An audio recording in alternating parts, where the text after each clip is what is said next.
Is happening? Welcome to my channel. My name is Matt Bradford. Today we are learning Immigrant Song by Led Zeppelin. I'm very excited. I mean, what a classic song, right? There's going to be tabs. Those tabs are available on Patreon. The link to my Patreon is below. As of the filming of this, it's $5 a month. That's $60 a year. That's cheaper than a lap steel lesson.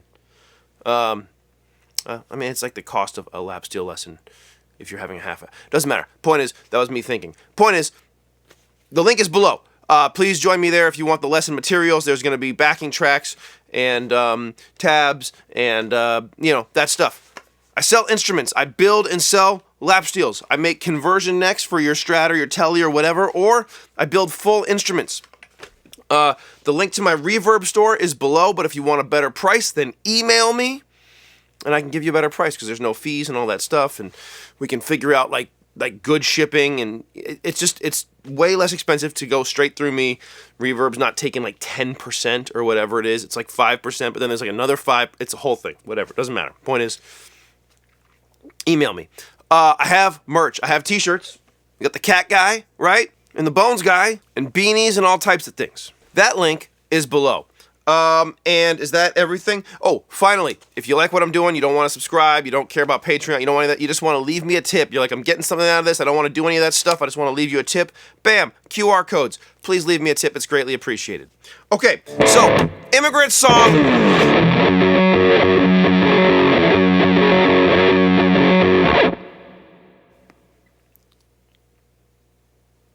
Tones for this. So, I'm going through, okay. Ooh. Jimmy Page famously used small amps and a Telecaster in the studio. This is not really a true Telecaster. It's got a humbucker in the bridge, but whatever. It's fine. I'm using today my tungsten Mosaic, and then a Collector Effectors song machine. I'll put the photo up here. But basically, it's a fuzz pedal. It's a I'm trying to think of it's a tone bender. It's a Mark I tone bender. And the thing that's cool about it is it has this really like percussive gatey thing. So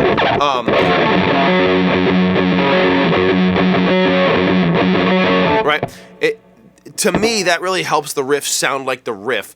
I hear a lot of people do the riff, and if you don't have a tone bender, it's never going to sound quite right. You know, here's just like another distortion pedal.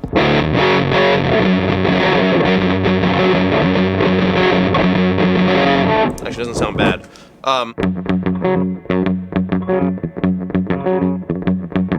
Oh, it's tricky. Whatever. Anyway, that's my tone without the tone bender. Song machine.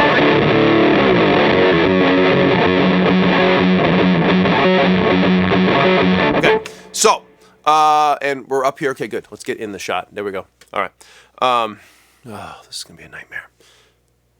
Let's get it there.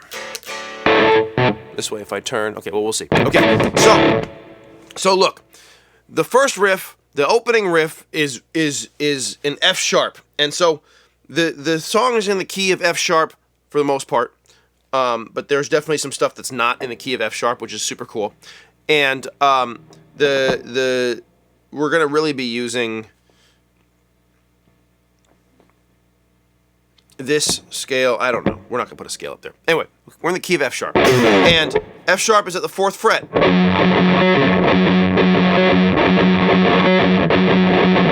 Okay, that's the whole riff. It's 4 on the 6th string, 3 times, right? 4 on the 4th string, and then back to the 6th string. Okay, so it's just the octave. It's literally just the note F sharp. It's a tricky riff. So let's talk about muting first. Why is there cloth here? I don't like that. Okay. Muting first. So I'm doing 2 things. I'm on my left hand. You can see, right, that I'm my bar. I'm picking up, right? And then up to here. So my bar is jumping between these 2 strings.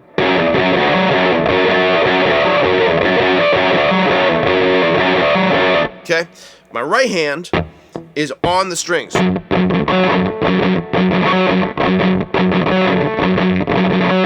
So you can see, if I don't have my right hand down, right, it becomes... And there's all this extra ringing. As soon as I'm muting on both sides,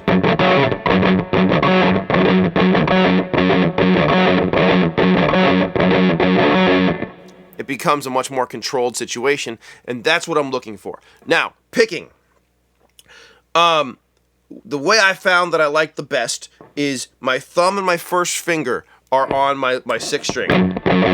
Okay?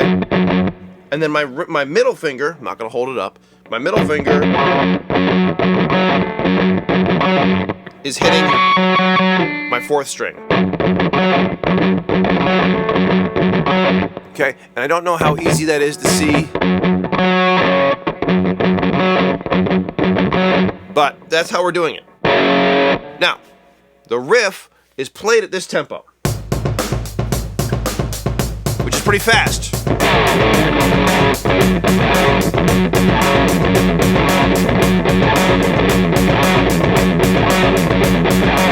Okay?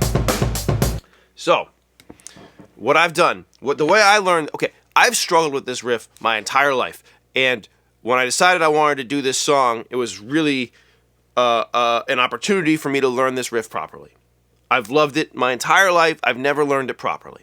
So today, yesterday, I sat down and I made this drum track, and I started really slow. And so in the lesson materials, I'm going to include the drum track at like 5 different tempos. The first one is this. Okay? So if you're using a ditto or something that you can load the tracks in, are we blowing anything out? Okay, we're good. If you're using a ditto or something where you can load the tracks in, this is a totally loopable track. I've also included a MIDI file if you're MIDI savvy and you want to put your own drums in or whatever. This is where we start, and we can,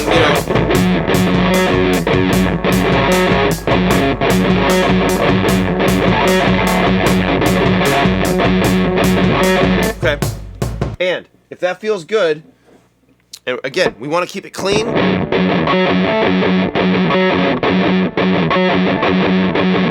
Right? We talk about this all the time on my channel, but being a harmonic drummer, the idea here, the most important thing, if you're playing, that doesn't sound good. I'd rather hear,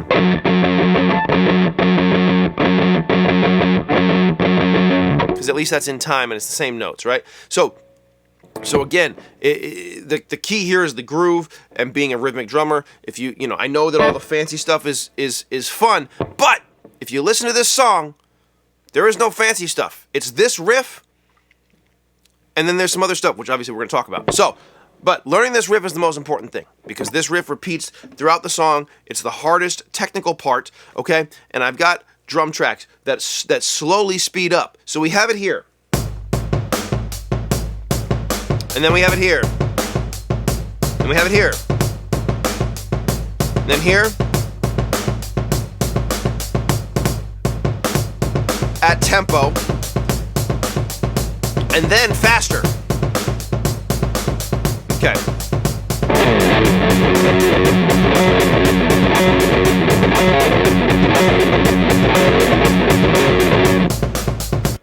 So, we're going to go through it. But the reason that we have this is so that you can slowly ramp up. Get to the one that you can't do, and then go back to the one that you can do, right? And get that really tight, and then speed it up again. This is how I learn stuff. The reason I have the one that's faster than the rest is because I also, if I'm learning a riff, especially a riff that I'm struggling with, and again, this one is one that I struggled with, then what I like to do is get faster than the actual riff, so that when I'm playing the riff, it can be relaxed. If I'm playing at the limit of my ability, it doesn't feel relaxed. So I have to go past what I need to play it, where I need to play it. I was going to say what I need to play it at, and my English teacher mom was going to fly, out of the rafters and beat me to death. So and now I'm lost. Oh my God.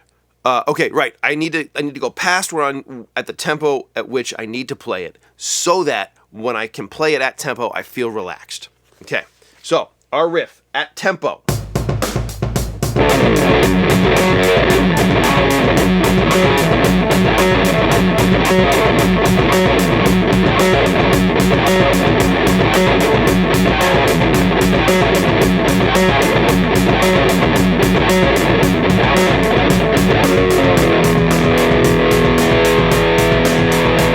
All right.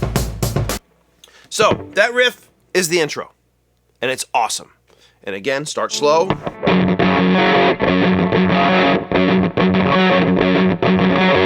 All right. Now, the intro that riff gets played, so 2 times through is 1 bar. Okay, so that means this is 1, 2, 3, 4, 1, 2, 3, 4. Okay, it's hard to play and count. I can't do that. 1, 2, 3. So you see, okay, that's 1 bar. He plays that riff 8 times, but the 8th time it's different. So when you look at the tab, the way I have it, the first bar, it just says times 7. The 8th time, okay, the 8th time he plays just the first 3, and then I'm hitting the power chord, the bottom 3 strings, and then we go into the verse, right? Stand in the land in the night and so. You like my imitation? No, it's not good. Where we go to the flat 7, which is E, but on my channel we talk in numbers, right? Flat 7, and then again we go. So if you look at the tab, and if you don't, that's okay too. But if you're looking at the tab, the first 2 bars of the chorus of the verse have these slashes over the top, right? 2, 3, 4, 1, 2. Okay.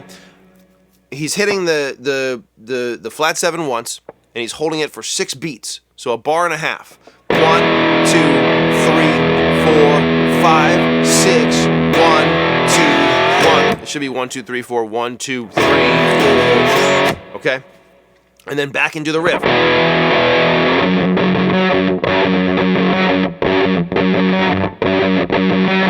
And he does the riff 6 bars. 6 bars. Right? And again, the same thing at the end of the 6th bar, and it's a weird time to hold it. It makes sense when you listen to the song, but it's a weird form in general. At the end of the 6th bar, 1, back to the same exact part.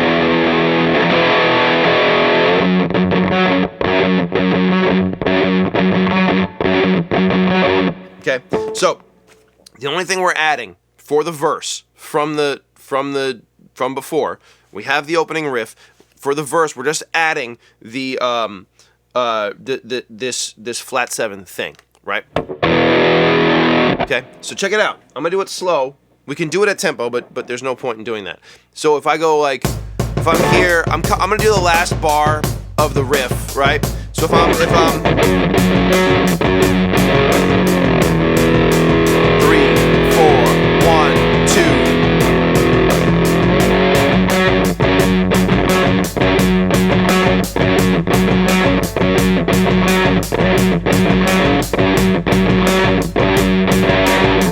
I've lost count. I think it's here.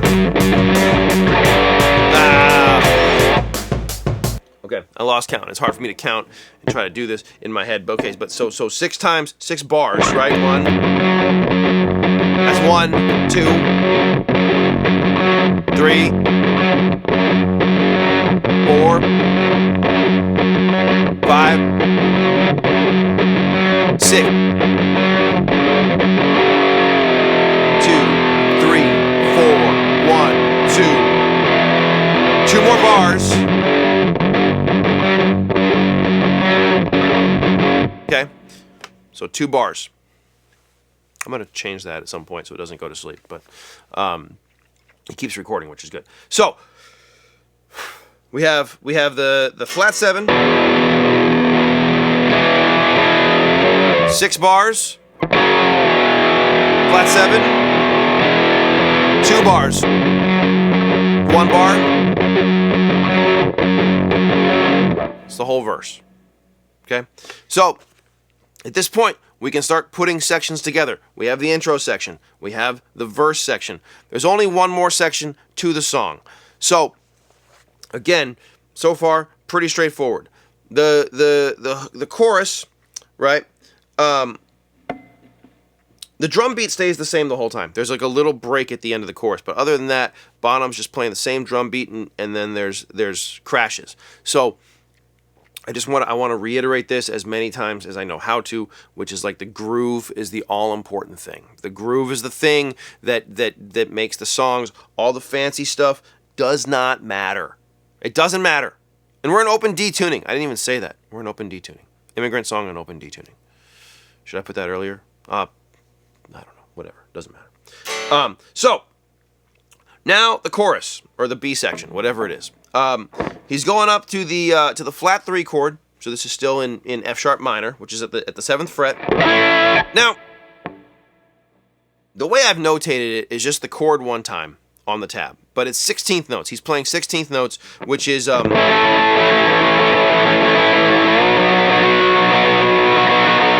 but it didn't make sense for me to write 7 on 3 lines 16 times. It's confusing. Instead, it's if you don't know what a 16th note is, 1 E and for each bar, for each beat, there's 4 16th notes. So if I'm here, it's 1 E and 2 E and 3 E and 4 E and 3 E and 4 E and then here's where it gets 1 E and a 2 E and a 3.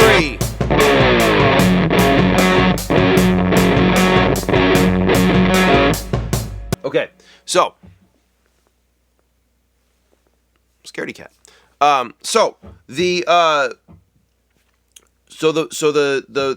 chorus on the 7th fret, 16 times we're playing, and that's why it's a 16th note, because it's 16 times in one full bar, in one whole note, 16th notes. In one quarter note, it's a quarter of that, which then makes 16.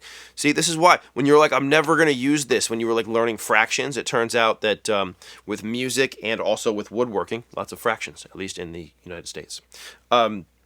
So 7th fret, 1 E and a 2 E and a 3 E and a 4 E and a 9th fret, 1 E and a 2 E and a 3 E and a 4 E and a, that's the 4 chord. Now, and it's major. You'll notice I'm playing these 4 strings.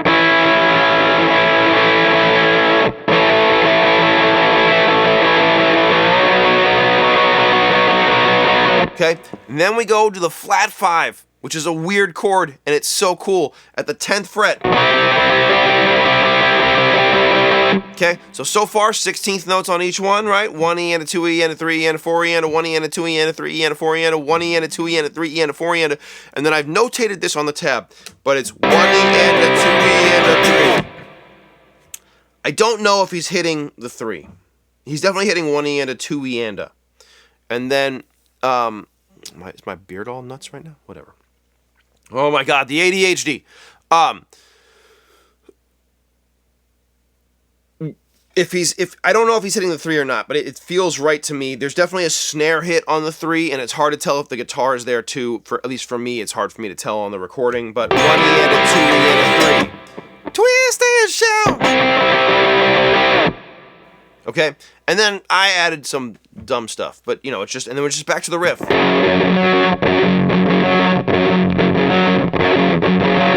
Okay, that's the whole song. And so I would encourage you to play along with the song, learn the parts, and then play along with the song, because they don't always come in. I mean, they hopefully you can hear where they're coming in, right? Hopefully you can go, oh, this is that verse part, this is that riff part, and then this is that chorus part.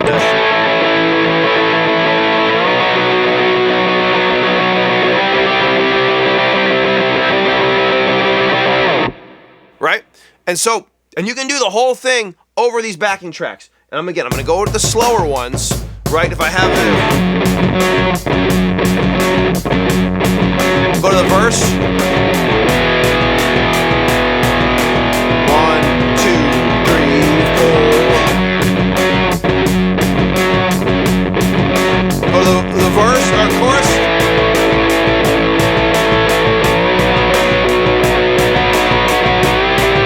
Here it is. Check it out. 1 E and a 2 E and a 3.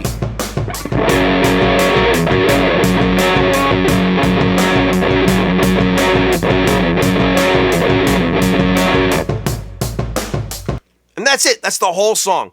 And so what a cool, simple song that is a classic rock song. You can certainly jam on it with other people because, again, this is something that, like, if people don't know it, you can show them real quick. Okay? Flat 3, 4, flat 5. Again, if you don't know the numbers, I didn't say this earlier, but, like, my beginning lessons are here.